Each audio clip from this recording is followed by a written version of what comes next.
babysitter, and I was in a group with me, Sarah Miller, and Nisa Quintanilla, and we did our disease on basal cell carcinoma.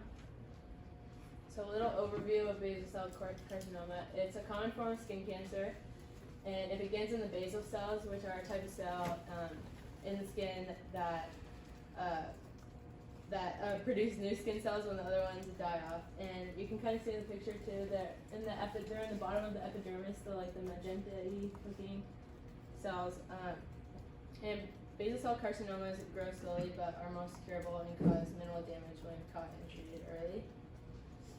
So the common symptoms are just a change in skin, and that can be a pearly white skin color pink bump with blood vessels in it, a brown, black, or blue lesion, a flat scaly reddish patch, or a white waxy scar-like lesion. And I know the pictures are kind of gross, but in the top one, that's more of like a flat scaly reddish patch, and the one below that is like a brown or black lesion. So the causes for basal cell carcinoma, the main one is just like the mutation in the basal cell DNA, and the genes that are most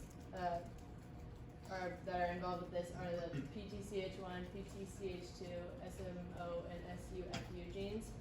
And this mutation basically tells the basal cells to rapidly multiply instead of normally dying as they should. And the accumulation of these abnormal cells is what causes the tumor and causes the buildup.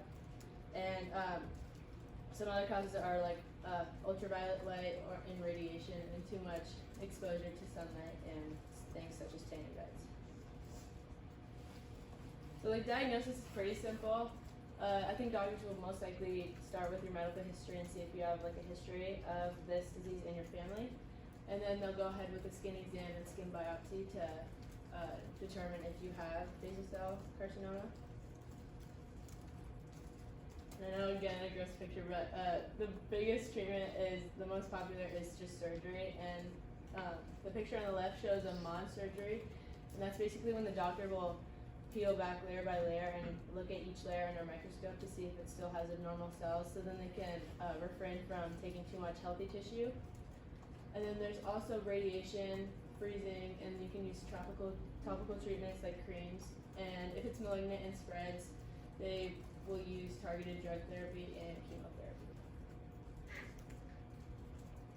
So prognosis for basal cell carcinoma is usually people will live a very good life. It's not a very deadly cancer, and it rarely spreads to other parts of your body, and treatment is usually successful, especially if found early. It's just important to check your skin for any unusual growths regularly, like to follow up in case any new carcinomas grow, because that is common. And